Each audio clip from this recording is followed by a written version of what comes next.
All right, let's dive right into one of the most intense, lore-heavy sequences we're covering in this Shibuya Incident Explainer. We're looking at this crazy pivotal moment where non-stop, desperate action just violently collides with a massive historical revelation that literally changes the landscape of the story forever. If you've been following along, you know the stakes in Shibuya are already astronomical, but what we're about to unpack elevates that danger to a whole new level. Seriously, think about it for a second. What happens when you combine countless cursed spirits into one single devastating attack? It's a terrifying thought, right? And it's exactly the apocalyptic threat the Kyoto students face when they find themselves going head-to-head with Geto. Imagine fighting a guy who doesn't just have one or two tricks up his sleeve, but an entire arsenal of curses. And now, he's deciding to compress all that chaotic energy into a single point of destruction. Section 1. The Power of Uzumaki. To really grasp the stakes of this encounter, we first gotta break down the mechanics of this devastating ability Geto unleashes on the battlefield. So, maximum Uzumaki. At first glance, even Geto himself admits he originally thought of it as simply recycling low-grade cursed spirits. Kinda basic, right? But its true terrifying value is its ability to extract techniques. When semi-grade 1 or higher spirits are thrown into this condensed strike, their innate techniques are actually extracted for Geto's own use. That is a real game changer. And you can see how Geto is literally holding that extracted power right there in the palm of his hand. As that dark, super condensed sphere of cursed energy forms, it's this chilling moment of realization for him. He's recognizing the true, horrifying potential of cursed spirit manipulation right as he prepares to strike our heroes. He's not just firing off a blast, he's harvesting raw power.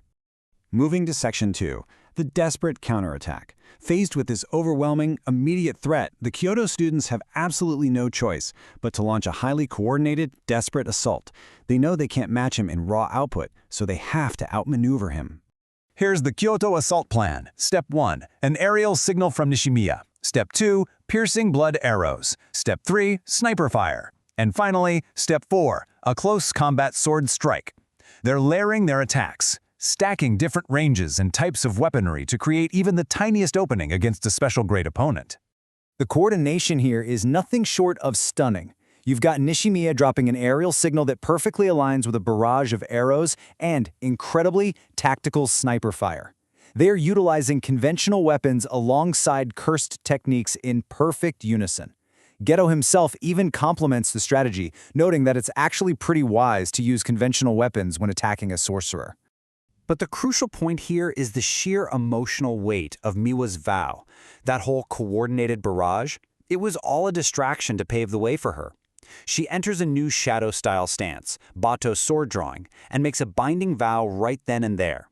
She screams that she's putting everything, her present and her future, into this single strike, even if it means she never swings a katana again. It's a complete all-or-nothing gamble.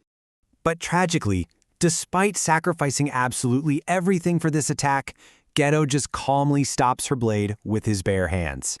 He completely snaps the katana in half, instantly nullifying a strike that contained the entirety of Miwa's resolve as a sorcerer. The gap in their power is just devastatingly clear. And the failure of this counterattack immediately results in this. With a single word, Geto unleashes the full, horrifying visual spectacle of Uzumaki. A massive, swirling, grotesque face emerges right behind him, embodying the condensed misery and cursed energy of all those absorbed spirits. It is a visual representation of absolute despair for the Kyoto students. Which brings us to Section 3, a brother's realization. Right in the middle of this physical chaos, the battlefield dynamics undergo a massive psychological twist for Choso, who suddenly arrives on the scene with his mind just racing. Choso is frantically piecing together his origins. He states clearly that he has 3 parents. He remembers his human mother, the cursed spirit that impregnated her, and, most importantly, the mysterious man who cruelly mixed his own blood with theirs during the death-painting womb experiments. He harbors a deep, venomous hatred for this third parent. You can just see his stunned expression as his heart pounds. He matches those very distinct stitches on Geto's forehead to his hazy memory of the ancient man who ruined his mother's life.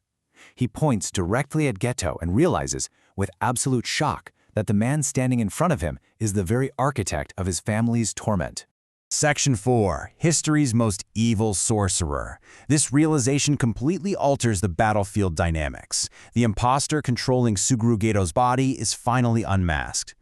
The name drops like an absolute bomb, Noritoshi Kamo. This isn't just some random curse user. This reveals an ancient, terrible identity that sends a massive shockwave through everyone present who knows their jujutsu history. The students are visibly horrified. They're realizing that the mastermind operating inside Geto's corpse is a historical figure who's over 150 years old. He's widely known in the jujutsu world as the ultimate blot on the Kamo clan, heavily regarded as history's most evil sorcerer. And this revolution explains everything we've been questioning. The mysterious stitches on Geto's forehead, the immense and archaic knowledge he possesses, and that terrifying calm he exhibits while fighting modern sorcerers. His cursed technique allows him to literally hop from body to body across generations, hijacking their abilities and their lives to further his own twisted experiments. Well, this completely flips Choso's allegiance in an instant. Driven by this furious new purpose, he steps directly between this ancient evil and Yuji Itadori. He declares himself Yuji's older brother and fiercely protects him from the entity he now knows is their shared creator. The man who made the death paintings is the exact same entity possessing Geto. Now, how is Choso so sure of this connection to Yuji? He actually confirms this sibling bond through an effect of his own innate curse technique. He explains that through their blood connection, he can sense the transformation or death of his younger brothers, no matter how far away they are. And he vividly felt an intense sensation of Yuji's death earlier in the Shibuya incident, confirming beyond a shadow of a doubt that they are, in fact, blood relatives. Moving to Section 5, the Junji Ito connection. Before we wrap up, it's fascinating to look at a behind-the-scenes detail regarding the inspiration for the horrific imagery we just witnessed. In a specific author's note, Gege Akutami explicitly confirms that the swirling, nightmarish visual design of Maximum Uzumaki is a direct homage to the legendary horror artist Junji Ito and his masterpiece series Uzumaki. Akutami actually expresses gratitude for being allowed to depict such a horrific atmosphere, blending classic horror aesthetics seamlessly into this high-stakes battle. Which brings us to our final thought for today. It's a massive revelation that reshapes everything we thought we knew about our main character.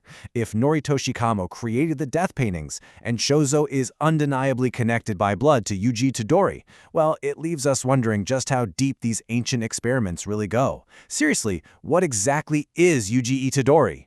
Keep that question in mind as you process the unbelievable lore drops we're seeing in the Shibuya incident.